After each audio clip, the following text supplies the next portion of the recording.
अस्सलाम वालेकुम। मैं हूं राजा कामरान, आपके अपने चैनल आस्क आरके के साथ। आज की वीडियो आपके एक सवाल पे है जिसमें ये पूछा गया है कि कुर्सो वाली जो अराइगो है उसके बारे में हम बात करें। और इस पर रिक्वेस्ट ये की गई थी वीडियो बनाऊं। वैसे भी ये सवाल ऐसा था कि जिसका कमेंट में जवाब नहीं दिया जा सकता था, बहुत लंबा एक लिखना पड़ना था। इससे मैंने बेहतर ये समझा कि वीडियो बना दूं ताकि जिन्होंने सवाल पूछे उनके अलावा किसी और के भी काम आ जाएगा। अब जो कुर्सो वाली अराइगो है, इसको कहते हैं अराइगो सोसियो फार्मेटिवो, जिसको पहले अराइगो पोर फार्मासियोन कहते थे। तो अब अगर आप स्पेन में रह रहे हैं, बगैर कागजात के हैं, अनडॉक्यूमेंटेड हैं और यूरोपियन यूनियन के सिटीज़न भी नहीं है, किसी नॉन यूरोपियन मुल्क से आए हैं जैसे इंडिया, पाकिस्तान, बांग्लादेश, कहीं से भी आए हैं, तो आपके लिए ये एक बहुत अच्छा ऑप्शन है अराइगो लेने के लिए। अब हम इस वीडियो में जो बात करेंगे कि इसके रिक्वायरमेंट्स क्या है, कौन कौन से डॉक्यूमेंट्स चाहिए और इसका प्रोसेसिंग टाइम क्या है। और वीडियो एंड तक देखिएगा। एंड में भैया बात करूंगा कि वो कौन सी गलतियाँ होती हैं जिनकी वजह से ये रिफ्यूज़ भी हो सकती है और या आपकी एप्लीकेशन डिले हो सकती है। तो शुरू करते हैं आज की वीडियो। सबसे पहले जैसे मैंने आपको पहले बताया कि इसका नाम जो अभी है, जो इस 2026 की नई इमिग्रेशन अपडेट्स आई हैं उसमें स्पेन इसको कहता है अराइगो सोसियो फार्माटिवो, जबकि इससे पहले ये इसका नाम डिफरेंट था। इसको खाली अराइगो पोर फार्मासियोन कहते थे और हम देसी जो है इसको आज भी कुर्सो वाली अराइगो कहते हैं। तो शुरू करते हैं वीडियो। सबसे पहली रिक्वायरमेंट ये है कि आप स्पेन के अंदर रहते हुए आपको 2 साल पूरे हो जाए। वो 2 साल पूरे होने का मतलब ये नहीं कि आप ज़बानी कह दें कि जी मुझे 2 साल रहते हुए पूरे हो गए। उसको आपको मुख्तलिफ डॉक्यूमेंट्स के साथ प्रूव करना पड़ेगा।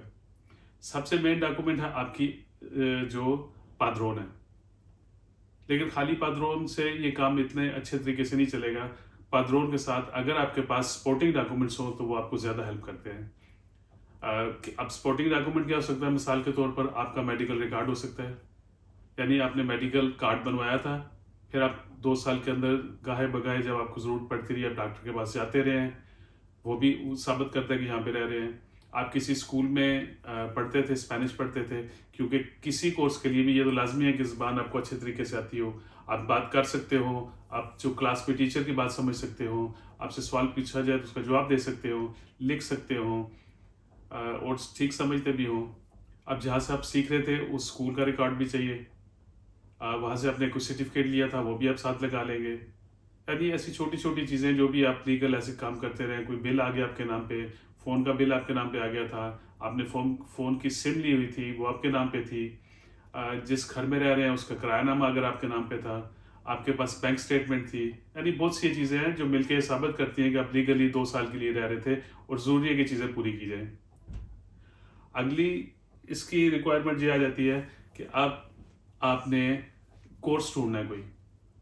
अब बहुत से कोर्सेज मिलते हैं, जो एक तो सेपे की वेबसाइट से आपको बहुत से कोर्सेज मिल जाते हैं। उसके अलावा ये टेक्निकल कोर्सेज भी होते हैं और यूनिवर्सिटी पढ़ना भी होता है। कुछ लोग ये गलती करते हैं कि सस्ता सा कोई कोर्स ढूंढ लेते हैं कि चलो जिससे चल जाएगा। ऐसा नहीं करना। जो भी कोर्स हो उससे पहले एक्स्ट्रा करियर की वेबसाइट पे जाके चेक करना है कि क्या ये आपका कोर्स उस लिस्ट में आता है या नहीं आता, जिसकी वजह से आपको रेजिडेंसी मिल सकती है। अगर वो नहीं हो सकता तो वो कोर्स नहीं करना, वो चाहे मुफ्त में भी क्यों ना हो।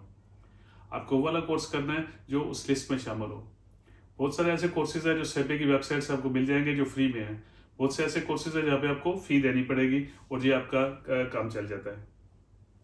2 चीज़ें हमने कर ली, ये साबित कर लिया कि आप यहाँ पे 2 साल से रह रहे थे। दूसरा, आपने कोर्स ढूंढ लिया। आप क्या करना है, अब आप जिस मुल्क से भी हैं वहाँ से आपका पुलिस करेक्टर सर्टिफिकेट चाहिए। जहाँ से मंगाएंगे उसको अपोस्टाइल कराना है और स्पेन में लाके उसको ट्रांसलेशन कराना है। ये बात याद रखिए कि थोड़ा सा महंगा होगा, लेकिन यही आपके लिए ठीक तरीका है। उसके बाद आपको इन्फॉर्मे चाहिए जो पुलिसिया लोकाल बनाती है। हर प्रोविंस और हर अयंतो मियंतो के हिसाब से ये डिफरेंट है। आप अपनी अयंतो मियंतो से इसको चेक कर लें, एक्स्ट्रा कैरियर की वेबसाइट से भी चेक कर लें कि कौन सी चीज़ है जो आपके लिए ठीक है। ये लोकल पुलिस बनाती है, पुलिसिया लोकाल जो है, जो अयंतो मियंतो के अंडर में आती है। वो देखते हैं कि आप स्पेनिश सोसाइटी में किस तरीके से शामिल हो रहे हैं, क्या क्या कर रहे हैं, ठीक है गलत है। ये आपका समझ लें कि वो भी पुलिस करेक्टर सर्टिफिकेट जैसी चीज़ है। वो भी ठीक होना चाहिए। आप उसके बाद क्या अगली रिक्वायरमेंट है, अगली रिक्वायरमेंट ये है कि आपने करेक्ट एप्लीकेशन फॉर्म फिल करना है और उसका हर चीज़ उसमें लिखनी है। अनकम्प्लीट फॉर्म कभी भी सबमिट नहीं करना। एक हफ्ते के बजाय बेशक 2 हफ्ते लगा लें टाइम में, लेकिन उसको ठीक तरीके से फिल करें, सारे सपोर्टिंग डॉक्यूमेंट लगाएं और फाइनली जो पेपर है वो आपका वैलिड पासपोर्ट है। ये मुझे बताने की जरूरत तो नहीं है, ये आप सबको पता है कि जब कभी भी आप कहीं भी इमिग्रेशन या वीज़ा अप्लाई करेंगे आपका वैलिड पासपोर्ट चाहिए और आपकी एक फ़ोटो चाहिए। फॉर्म फिल करेंगे और उसकी जो फ़ी है वो बैंक में जमा कराएंगे और साथ सबूत लगाएंगे। अब अगली बात यह है कि ये फॉर्म हमने सबमिट कहाँ पे करना है। इसके 2 तरीके हैं। जैसे मैंने कहा है कि हर प्रोविंस का डिफरेंट तरीका है। ज़्यादातर ये एक्स्ट्रा एरिया में जाके जमा कराना पड़ता है, लेकिन कुछ जगह पे आपके पास इसको ऑनलाइन सबमिट करने की भी सहूलत मौजूद होती है। अगर ऑनलाइन सबमिट करना है तो एक एक पेपर ध्यान से सबमिट करना है, कोई चीज़ मिस नहीं करनी। अगर किसी वकील से करा लेंगे तो वो आपके लिए बहुत ज़्यादा अच्छा होगा। फी तो आपको एक्स्ट्रा पैसे तो आपके खर्च हो जाएंगे, लेकिन वकील सारे पेपर चेक करेगा, चेक करके फिर अपलोड करेगा। अगर अस्तखेर या भी वकील के साथ जाएंगे तो वो भी अच्छी बात है, वहाँ पे भी जाने से पहले वकील सारी चीज़ें चेक करेगा, फिर आपको एक्स्ट्रा खेरिया के अपॉइंटमेंट पे लेके जाएगा। ज़्यादा जो इसका टाइम ये है कि 3 महीने के अंदर अंदर इसका जवाब आपको आ जाता है, लेकिन ये ज़रूरी नहीं है। ज़रूरी इसलिए नहीं है कि हर सूबे का, हर यंतो बिंता का अपना एक ख़ास तरीका है जिससे करते हैं। उनके पास वर्कलोड कितना है ये भी बहुत ज़्यादा मैटर करता है। उसकी वजह से भी आपकी एप्लीकेशन जो डिले हो सकती है, और इससे परेशान नहीं होना है। अपना स्टेटस लगातार आप चेक करते रहेंगे। उसके बाद जब ये अप्रूव होके आ जाता है तो फिर वही तरीका, आपने अपॉइंटमेंट लेनी है, आपने अपने फिंगरप्रिंट्स देने हैं ताकि आपका रेजिडेंट कार्ड आपको मिल सके।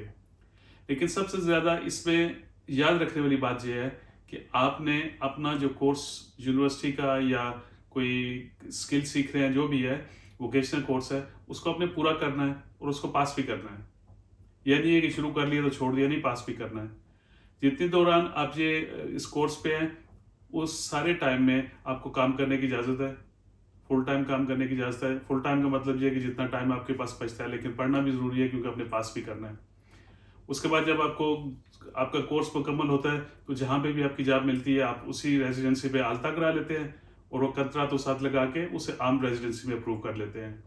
इस तरीके से फ़ायदा एक ये है कि एक तो आप लैंग्वेज अच्छे तरीके से सीख जाते हैं, दूसरा आप कोई क्वालिफिकेशन लेते हैं जिसकी वजह से आपको अच्छा काम मिल सकता है, अच्छे पैसों वाली जॉब मिल सकती है, और आप किसी से भी कंत्रा तो खरीदने से बच जाते हैं। ये सारी बातें थी जो मैंने आपको बता दी हैं। एंड पे ऐसे करते हैं कि एक दफ़ा इसकी समरी में आपको दोबारा बता देता हूँ ताकि आप किसी किस्म की गलती से बच जाएं। कौन सी चीज़ें आपको चाहिए? अराइगो सोशियो फॉर्मेटिवो के लिए 2 साल पूरे होने ज़रूरी हैं। मैंने बड़ी तफसील से आपको बताया कि कौन कौन से डॉक्यूमेंट्स इसके साथ चेक करेंगे। आपके इन्फॉर्मे ज़रूरी हैं जो पुलिस या लोकवाल बनाती है, और डॉक्यूमेंट के साथ एप्लीकेशन लगानी है, police character certificate, valid passport और जो उसकी फ़ी है ये लगानी है। तो ये सारी इसकी बात थी। अगर आप चाहें तो कमेंट्स में बता दें कि आप किस प्रोविंस में हैं, उसके मुताबिक मैं आपको ये चेक करके बता सकता हूँ कि आपकी फ़ी कितनी होगी और उसमें टाइम कितना लग रहा है। मेरे ख्याल में ये बहुत एक अच्छा ऑप्शन है। जिसको भी करना है इसमें थोड़ी मेहनत होती है क्योंकि आपको पढ़ना पड़ता है, पहले ज़बान सीखनी पड़ती है, फिर कहीं जाकर पढ़ना पड़ता है, लेकिन ये किसी जगह पे भी काम करने से बेहतर है, किसी से भी कंत्रा तो खरीदने से बेहतर है, क्योंकि इसमें आपका मुस्तकबिल बहुत अच्छे तरीके से बन सकता है, अच्छे पैसों वाली आपको जॉब मिल सकती है। तो उम्मीद है कि ये वीडियो जिन्होंने सवाल पूछा होगा उनके मैंने तसल्ली बख्श जवाब दे दिए। फिर भी अगर इसके मुताबिक कोई सवाल हो तो ज़रूर पूछिएगा, मैं कोशिश करूँगा कि ज़रूर जवाब दूँ, और अगर कोई ऐसा बड़ा सवाल हो तो उसके लिए वीडियो बना दूंगा। तो ख्याल रखिएगा अपना, मिलते हैं अगली वीडियो में, तब तक के लिए अल्लाह हाफिज़।